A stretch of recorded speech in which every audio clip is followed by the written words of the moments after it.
Click that subscribe button and click the notification bell so you never miss another scary story. And if you've got a moment, click the shop button below to check out my scary merchandise. This episode is ad-free thanks to our sponsor, Shudder. Shudder is my absolute favorite streaming service that brings you all your favorite classic horror films, like John Carpenter's Halloween, and even amazing new shows that you should not be missing right now, like Channel Zero, an anthology horror series where every season is a classic creepypasta brought to life. In fact, the first season is about Candle Cove. For only $4.99 a month and $49.99 a year, you can get non-stop thrills and chills. So try Shudder free for 30 days with the link in the description using promo code DARKNESSPREVAILS. That's one word. Shudder is available on all your favorite devices, like iPhone, Xbox, Roku, Android, and more, and you'll always have something new to watch. New original films and series are being added frequently, and movies you've never seen before are being added from all over the world. I love Shudder and enjoy finding new and obscure foreign films and creature features while working on scripts for new videos, such as a Danish film called The Substitute, about an inhuman substitute teacher. So, what are you waiting for? Support this channel and my sponsor by clicking the link in the description and using promo code DARKNESSPREVAILS as one word to get 30 free days of horror. Thanks, Shudder. The Ravenmocker is a Native American monster straight from your nightmares. It is said to appear as a tall, lanky hag, or even a raven-human hybrid. It feasts on the hearts of humans, stealing their souls to add your remaining years to its own, so that it can remain immortal. But this mythological creature may be more than just myth. Otherwise, I wouldn't have these allegedly real sightings of the Ravenmocker to show you. Enjoy these scary stories, and don't forget you can share your own at darknessprevails.org. Also, if you want to know more about the Ravenmocker, check out yesterday's video. That's basically a Ravenmocker documentary. The Bird Seen in My Backyard by MagicPosition. This has been on my mind since I saw it Saturday night. I'll start a few months back when it was winter. I live on the Canadian West Coast. I think there was a bit of snow on the ground, and the sun had just set, so it was not completely dark out yet, but not light either. My sister and her boyfriend, as well as me and my boyfriend, were in our backyard. I think we only went outside for a moment to run around in the snow. Since where we live, it's actually a rare occurrence. I know, weird coming from Canada. My sister all of a sudden freezes and says she saw something behind a tree. She then walks over to it, and she sees it disappear. Freaked out, she wanted to go back inside, so we all agreed to go in with her.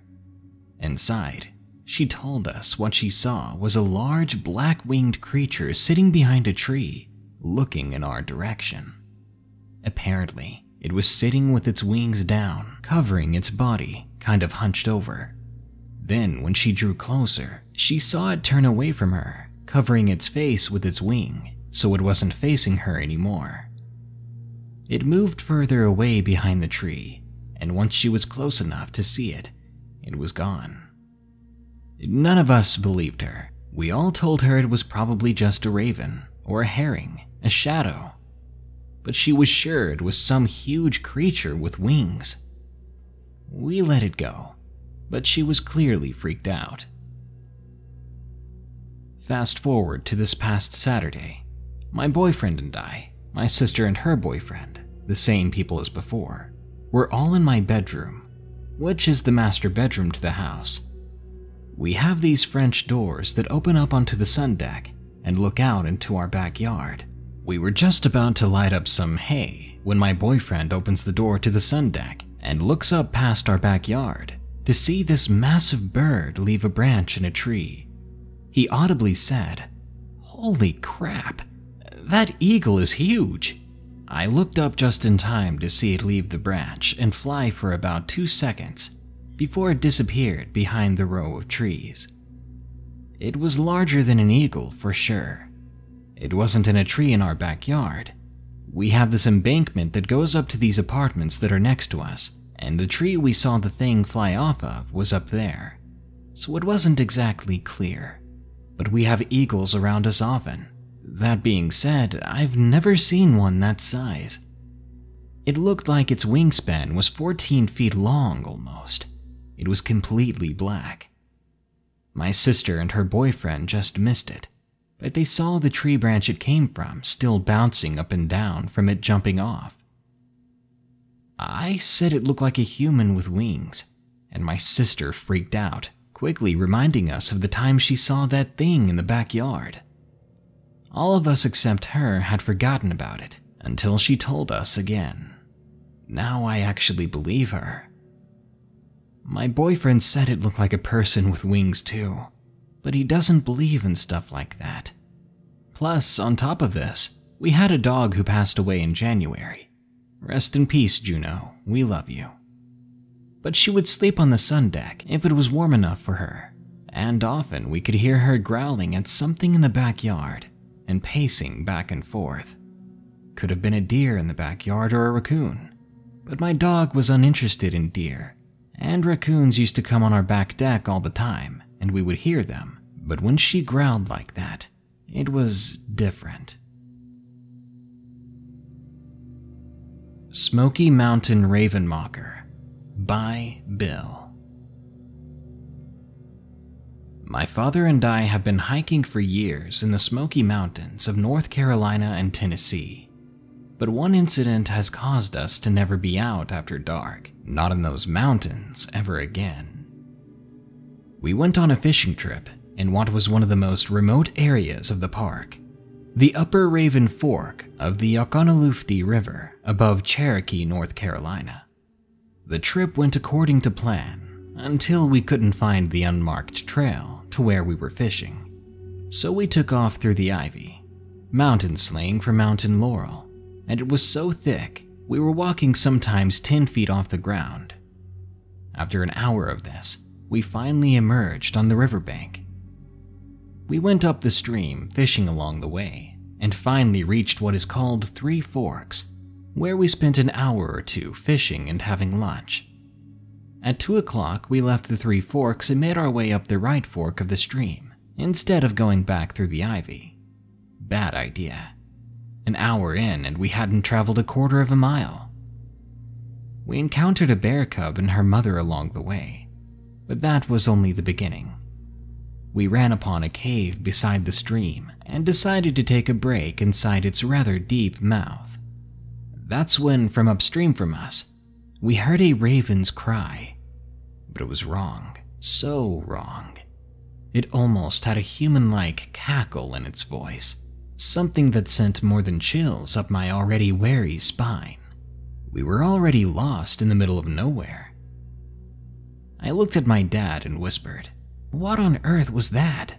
He replied shakily, "Just a raven, a very loud raven." We soon left the cave and continued upstream. Again, a bad idea.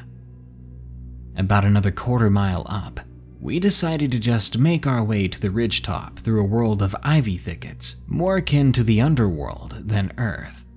About halfway up the mountain, we again heard that strange raven, but something else struck me as odd. It was on the opposing ridge on the ground, not on a branch, not in the air. We booked our tired selves out of those woods as quick as we could. When we reached the park trail, there were still 4 miles to go, and that raven thing was still behind us, apparently just out of sight. We finally got about half a mile from the car when I finally picked out what was making the noises. It was a person, maybe. It didn't have the head of a raven, exactly. More like it was wearing a giant one, and it had wings in place of its arms. I screamed, "Run!" to my dad, who, though he hadn't seen it, was already on edge enough to listen right away.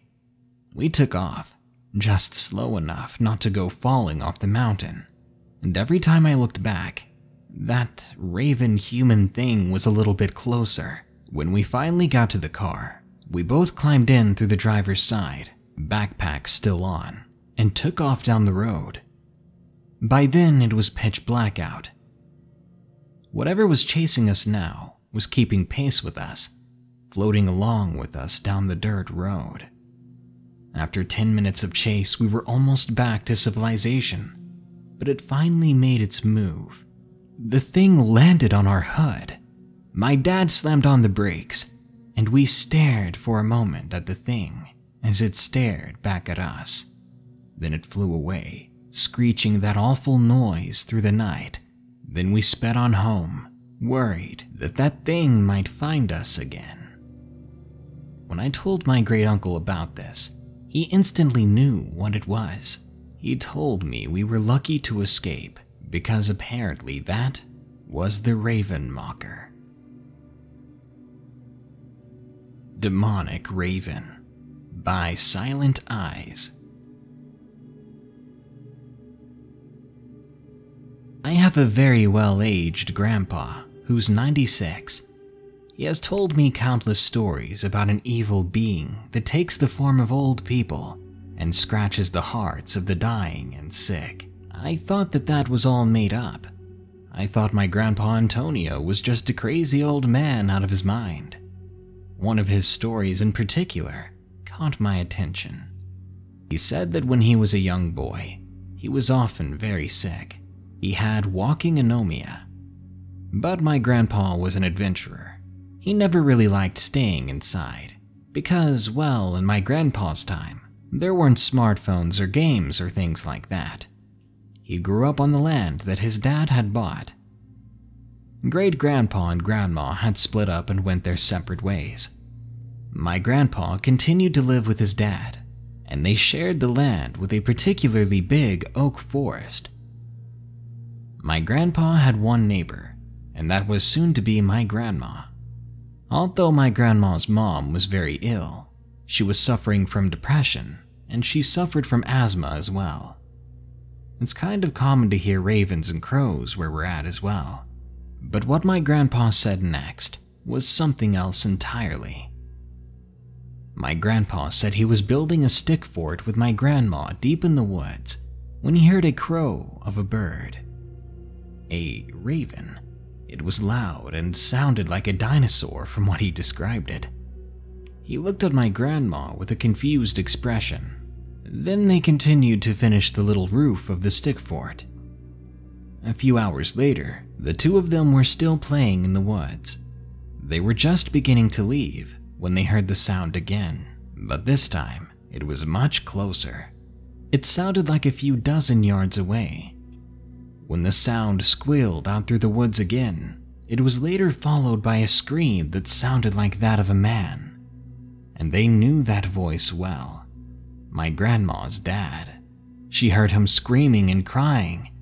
Then the two of them took off into the direction of her house. My grandpa, being the lovebird he was, wanted to look after her. "Wait," he called to my grandma as he was jumping over bushes and tripping over rocks.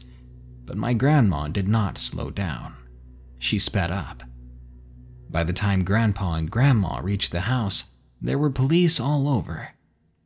As the two of them got close to the house, Grandpa said what he saw next will haunt him for the rest of his days.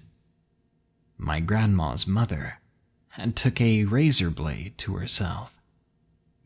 The police were checking for a pulse, but when they came across her heart, her chest sank right where her heart used to be. After that, they took her away in a hurry so that her daughter did not have to see the situation. But it was too late. My grandma still suffers from that image in her head, even to this day. What my grandma could never get over, though, was the fact that when they kept in contact with the police and the morgue, they could find no trace of her heart. What it reminded my grandpa of, and this is just how he described it, it was like if you push your thumb in an old plum and your thumb just sinks into it. That's how it appeared to do when the police checked her chest, which was nothing more than a soft spot. My grandpa's story has forever scared me, but I've also encountered what I think this was myself. My story isn't as scary as my grandpa's, thank God, but it still spooked me something fierce. I was walking home from a friend's house. There were 4 other people around me. There was a person on a bike passing by, a very old woman stumbling around on her walker, a man passing by in his car, and an older man that looked to be 70. I suddenly get a text from my friend, and my phone goes off. I unlock it. It's a text saying that I had forgotten my PS4 controller at his house. I replied, "I'll come by and get it tomorrow. It's already getting dark." As soon as I lock my phone again, I hear this loud cluck from a bird. At first, I thought it was some weird sound from my phone, but it didn't match any of my ringtones. I looked around to see that the old man and old woman had completely vanished. I was only on my phone for 9 seconds, and they disappeared without a trace. How the heck did that happen? I mean, sure, there are woods right next to the sidewalk, but I doubt they would have been going into the woods at their age. My phone goes off again, and this time it's a text from my mom. "Come home now," she says. I look at the time and it's 8:40. I was supposed to be home 20 minutes ago. I ignore the odd situation I was in, and I begin to run home. I eventually come upon my house and open the door, just ready to hear it from my mom. Instead, she walks up and hugs me tightly. I'm confused. "Mom, are you okay?" "It's not my birthday," I said. She loosens her grip and makes me sit down on a couch in front of the TV. My mom is watching the news, which is very unlike her. She's tearing up, and I focus on the words plastered across the screen.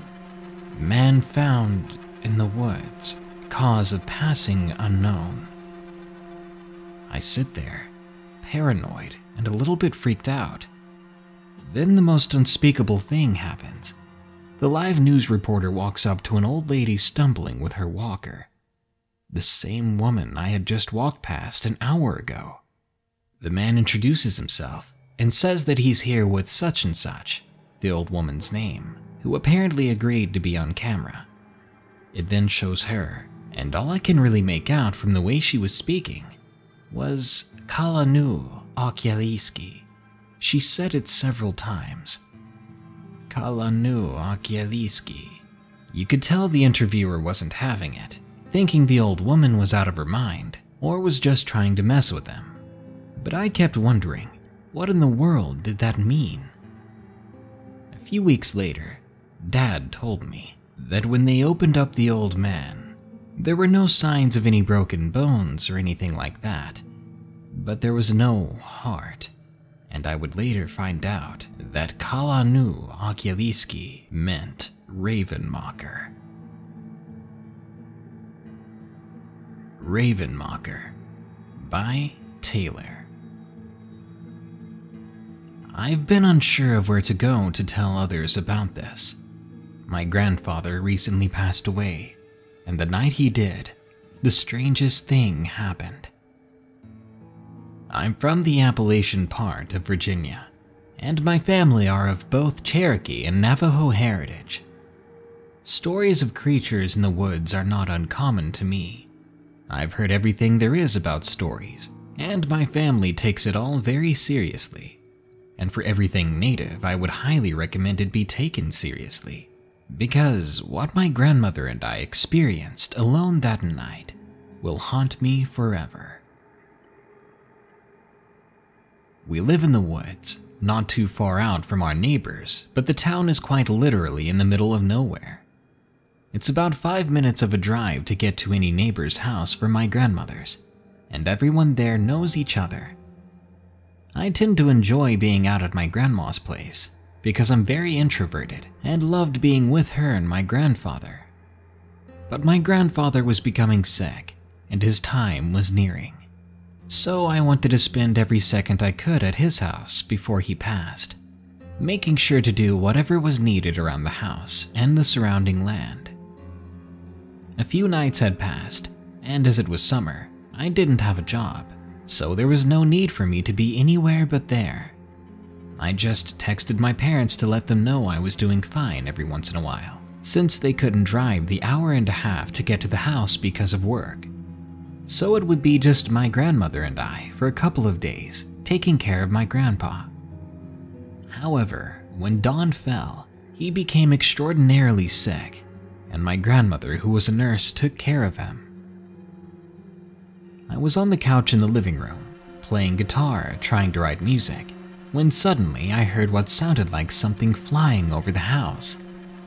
My first thought was maybe there was a helicopter flying over, because people got lost in the woods often, and search and rescue missions were very common. But this wasn't a helicopter. It sounded more like a bird, a huge bird at that, flying right over the house in circles, like it was signaling its next meal. I immediately ran to tell my grandmother, who said it may have just been a helicopter as well. So I did what any confused teenager from the woods would do. I grabbed my .30-06 and went outside. When I looked up, I didn't see a thing. There were no lights and it was a cloudy night, so it was just pitch black. I could still hear it flying in the air. Then it stopped out in the distance. At that moment, I heard what I can only describe as a scream or screech of pure evil. At that moment, I froze. I had never heard anything like it, and for at least 2 seconds everything was silent. The middle of the woods, next to a pond, always sounding with creatures, and I couldn't hear a thing except my grandmother opening the front door and yelling for me to get inside. Now, I may be someone who would want to say that I'm big and bad, but that was the fastest I ran back in the house. My grandmother, now crying, immediately told me to say goodnight to Pa and run downstairs. I tried to tell her no, but there was a look in her eyes that said not to. So I greeted my grandfather, who was barely alive at that point, and I told him goodnight, that I loved him. I hugged him tightly, then ran downstairs. I sat down for 2 minutes when I heard the sound of my grandmother coming downstairs. She came into the room and held me tightly. Then she spoke softly. "He's gone." She said we needed to stay down there for the night in her medicine room. She said a short Cherokee prayer, and we went to bed. When I woke up the next morning, we buried my grandfather. My grandmother told me then what a raven mocker was. She said that according to legend, when they consume a victim's heart, they take however many years left that person had to live as their own. She then said that Pa had cheated them because he was ready to go before they even had arrived. We are mourning over his loss, but we have told our fellow Cherokee of the incident and informed the medicine men to keep watch. Old Family Tale of the Raven Mocker by Mick J13. I am Native American, half Cherokee and part Creek, also known as Muskogee, Shawnee, and Kickapoo. My mom is a full-blood Cherokee, and my dad told me he was a mix of Muskogee, Shawnee, and Kickapoo himself. Cherokee language is syllables and not words, just in case a couple of these words sound strange to you. Now, my grandpa Thomas, whom I miss deeply and who helped raise me, used to tell me stories while he sat and smoked his tobacco in his corncob pipe. One afternoon, we sat down, and he told me of my great-grandpa Sunhawk, who had practiced medicine in his time and was well respected amongst the people who came to him for help. This was his encounter with a Kalanu Okyaliski, or in English, a raven mocker. It was in the late 1800s, mid-fall, and Sunhawk was summoned to treat a man who was near death and kept begging his family to save him from the man outside his window. He told them he needed to be protected. He didn't want his heart stolen. His family knew of the old legends and knew what was going on. They then sent the eldest son on horseback to retrieve Sunhawk. Sunhawk and the boy I'll call Junaluska was an hour away from the boy's home. Sunhawk told Junaluska to not be afraid and to pray for protection from the Creator as they strode through the cool of the evening. Suddenly, Sunhawk's eyes had fallen upon a fire-like apparition of a bird flying through the trees to the side of them. Sunhawk kept his eyes on the creature till it flew into the path in front of them, flames covering the trees as it passed, screeching a terrible sound similar to that of a raven as it disappeared toward the boy's home. The young boy asked Sunhawk why he looked up like that, having not seen the creature himself, as my family tells me Sunhawk had a connection to the spirit world. He explained to the boy that his dad had a ravenmocker trying to steal his life. The boy couldn't see what he had seen, and he knew this being was of pure evil, so they rode faster, hoping to make it in time to save Junaluska's dad. They were a few miles away from the home when another screech and fast heavy winds swooped in. Sunhawk started beating on his drums, singing a song of protection against the ravenmocker, praising the Creator for his love of man and woman. The creature disappeared after following them a long way until the house came into view, and another horrid screech sounded around the house that caught Sunhawk's attention to there being two of these demons trying to get more life to live on through the years. Sunhawk prayed, saying while smoking cedar before he entered the home, then asked the family if he could bless the house to relieve it of the evil going on. The man lay on the bed crying and had been getting lacerations on his head. The family saw them appear out of nowhere, as if something unseen were attacking him. When Sunhawk was done with the blessing, he came into the man's room. There, Sunhawk saw it, another of the creatures, which looked right at him and screeched so loud that everyone heard it, covering their ears in panic. It flew in its fiery shape through the window and vanished. The old man lay sweating with a fever. He had asked Sunhawk to help heal him and to get rid of these demons once and for all. Sunhawk explained, upon seeing these evil spirits, they would only have a week to live, because he cursed them upon seeing them. The man managed to live a few more years, until a posse of outlaws brave enough to ride through Indian territory killed him and his family, burning their home to the ground. My grandpa Thomas always told me when you speak about them with another person, it's like telling one of the raven mockers to come and get you. The night Sunhawk died, he told everyone to leave the room so he could have a moment alone to pray for his passing to go smoothly. As my grandpa closed the door, big winds busted the window open, and Sunhawk screamed. The door had been barricaded by the shelf that fell over. My grandpa caught a glimpse from the crack that showed the wall opposite of Sunhawk's bed. He saw an old man holding something close to his mouth and realized blood was dripping down. He screamed, and the screech and winds came back, and the door finally opened. The lifeless body of Sunhawk lay in the bed. When the death certificate came after the autopsy, perplexingly, it showed that he was missing his heart. There were no scars or open fresh cuts, not before they opened him up anyways.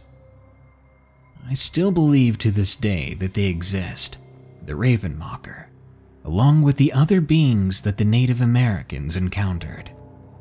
There are things that will get you out there, things that go bump in the night, feed off of you. So watch out.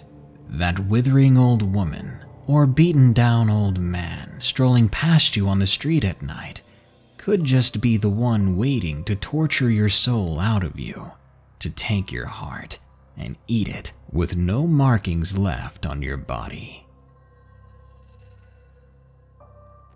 It Lurks in Her Basement by Grayson. This happened in April of 2016. I had been staying with my now ex-girlfriend, who we'll call Emma. Emma and I were no strangers to anything paranormal or monstrous, and this wasn't the first or last time we had encountered something of the like. Now, before I move on, I should describe the basement, as it is important. The basement in Emma's townhouse was very small, and it was where her bedroom was. It was roughly 28 feet long, and was shaped almost like a blocky letter Z, with the bedroom in the section under the stairs, and a smaller area with an art desk on the latter end. Emma's bed was located under the stairs and was very tiny. The room itself was 7 feet, both in length and width, being sectioned off only by 2 thick curtains rather than a door. When I arrived that Friday, I greeted her and noted how she seemed to be feeling much better, as she had a gum graft 2 weeks prior. Throughout my stay, nothing unusual had happened, until Saturday night. That's when I got a random feeling of unease. I brushed it off, and we went on with our night, watching movies on her bed and chatting about our friends.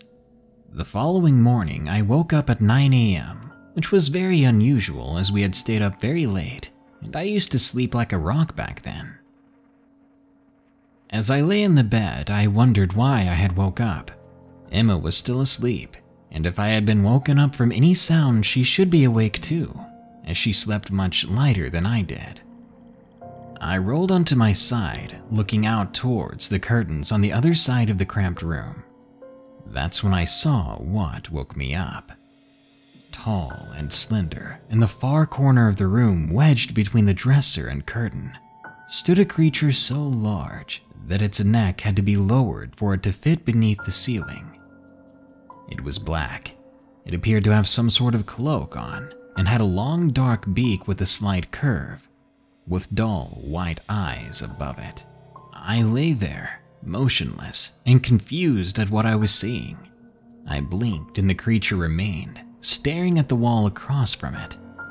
Cautiously, I sat up as quietly as possible to try and get a better look at what I was seeing, what I didn't want to see. As I propped myself up on one arm, the thing slowly turned its head to face me, moving its body only after it had settled its cold, lifeless gaze upon me. It seemed as if this terrible creature's body was sucking up every last bit of light, sound, and energy in the room, and I felt as if I was being judged by it. Mustering up my will to move, I tore out of the basement and ran upstairs. For the remainder of the day, I spent my time upstairs with her mother, leaving for home only after she had woken up some 5 hours later. I had called her later that night via Skype and asked if she had seen something in her room, something like what I'd seen earlier that day. Her facial expression soured into one of fear and confusion. "How would you know about that?" she asked. And before I could answer, she told me what she used to see. "That thing. It used to follow me around my old house before we moved." I was confused and scared at the same time. I had no idea what this demonic bird-like creature was. A while after, Emma moved to a house that was a bit closer to mine, and whilst renovating it, she and her family had found that a small room in the basement seemed to be full of negative energy. Slowly, weird things began to happen, and that entity would appear in her new home as well. It still emanates a dark feeling, and her dogs bark and whine at the creature whenever it appears. I don't know why it follows her, or why it just stares, but I think it may be something called the Ravenmocker, based on its appearance. All I can do is pray that it doesn't decide to do something more than simply watch her.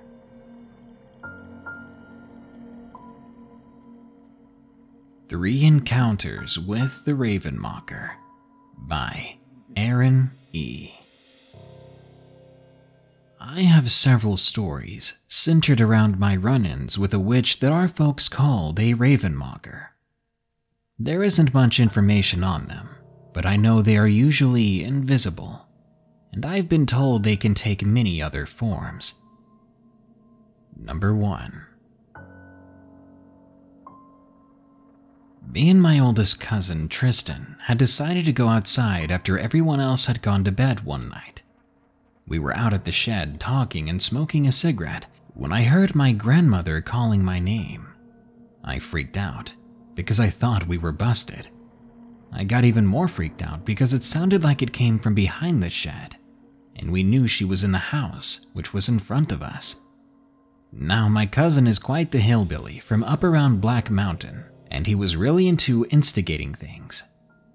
I am of Native American heritage, and I was raised around old Indian folk. I always believed there were things that you should fear and respect, but most importantly, fear. So anyway, he wants to check it out.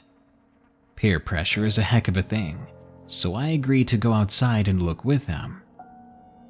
We walked out toward the tree line, and out of nowhere I hear one of my other cousins calling me from ahead of us in a thick patch of cane on the swampy side of the woods. That particular cousin, Dakota, was in the house passed out on the couch at the time. Then my dad called me, followed shortly by my aunt, both of whom had gone home hours before this. Whoever or whatever is doing this has mimicked almost my entire family at this point. So we're creeping up to that patch of cane, and we stop about 5 feet away from the tree line. There's a tree just behind the bushes, and up about 15 feet there's a branch. Suddenly that branch starts shaking, and I hear the leaves rustling.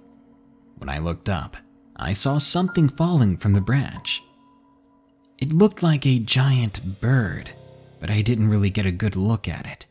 As soon as it landed, it sounded like something started running at us, head on through the bushes. If I had not experienced these events that happened up to this point, I'd have thought a bear was charging toward us. It was the only logical answer. If you looked across the top of the cane, you could see the taller ones parting. This thing was big, fast, bipedal, and really heavy. It looked like it was going to make one heck of an entrance, with a sound to match. I can only describe the noise as sounding like a man that weighed as much as a small horse, running at full sprint. Then, right before it got to the edge, it just stopped. We were too shaken up to even move, so we simply stood there. When I finally regained mobility, I walked backwards all the way to the house. I didn't take my eyes off that tree line once, though. We got inside, and as soon as we closed the door, something hit it. Tristan opened it up to look, and there was nothing there, so we closed it and locked it. We turned and began to walk away, and it happened again, harder this time. We looked at each other and went straight to the living room. We sat there in darkness and did not move or say a word until the sun came up. Number 2. The second story happened at my house in my backyard. My buddy Fernando was staying over that night. Fernando and I had set up a tent and were planning on staying outside for the night.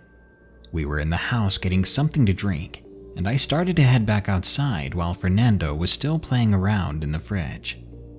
So we had this really weird cat at the time that would just show up out of nowhere.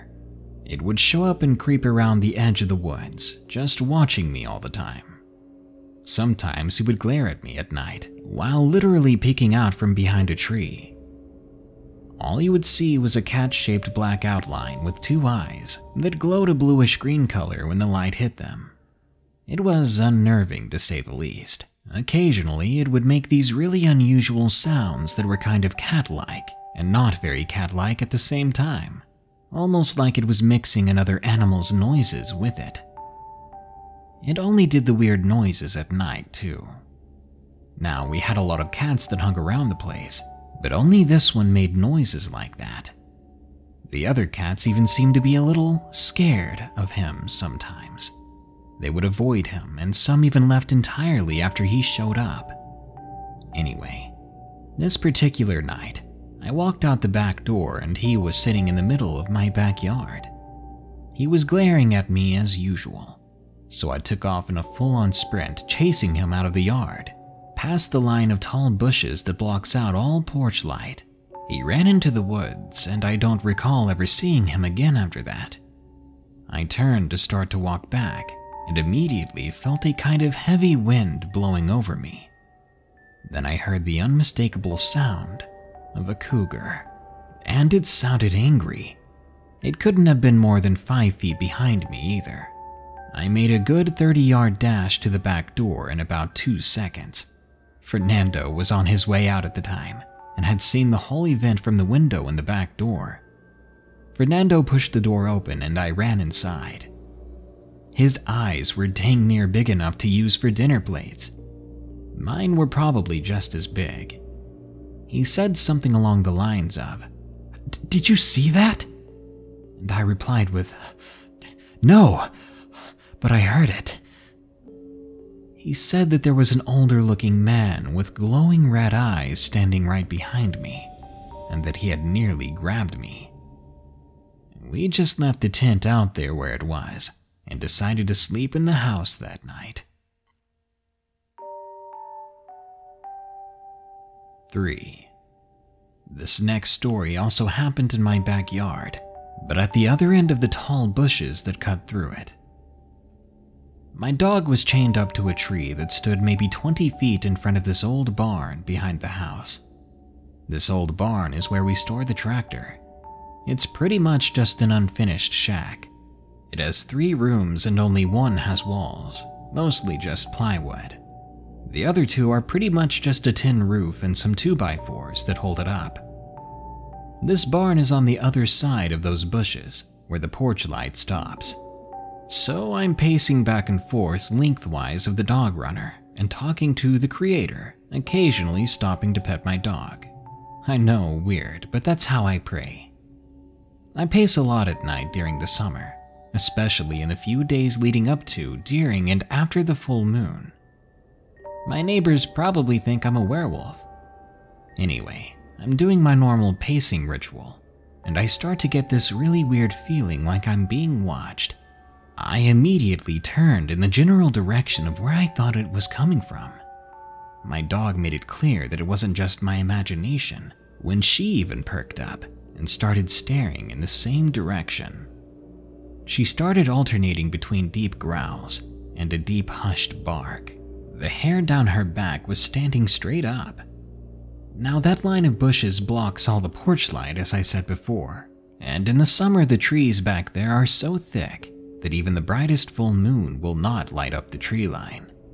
Plus, the tin roof blocked out any light that did get past through the trees, so it was near pitch black under the shelter. I made the mistake of saying, "I know you're there. Show yourself," just as a joke. I don't even know to who. I guess I was just pretending. But what happened was not pretend. Instantly, this unseeable thing begins to attack us. Me, mostly. The dog begins to pull away, whimpering, trying to yank her head out of the collar. And my entire body is tensed up with this electrical energy in the air. A horrible smell that I can only describe as death starts floating around. I felt paralyzed and sick to my stomach. It only seemed to get worse. Whatever it was seemed to be focusing solely on hurting me. My chest began to feel like someone had set my insides on fire and started to dig around inside me with a fork. I couldn't even run. Eventually, I blacked out or went into some kind of trance or something. When I came to, I was just standing there, still staring in that direction, standing in the same spot. My entire body was sore and I felt sick. I unhooked the dog and we walked back inside, my head nearly twisted backwards on my shoulders as I made sure that nothing was sneaking up on me. That night, I could not sleep, and I did not get out of bed for nearly 2 whole days, just closing my eyes and wishing I could have the comfort of rest. I was sick as a dog, and it felt like I had been poisoned. It took almost a week to recover completely, and after that, you could not pay me to go near those woods at night. Heck, I wouldn't even go back there in broad daylight for months after. My Father's Fall by Jerry Larry. My father passed away in 2015.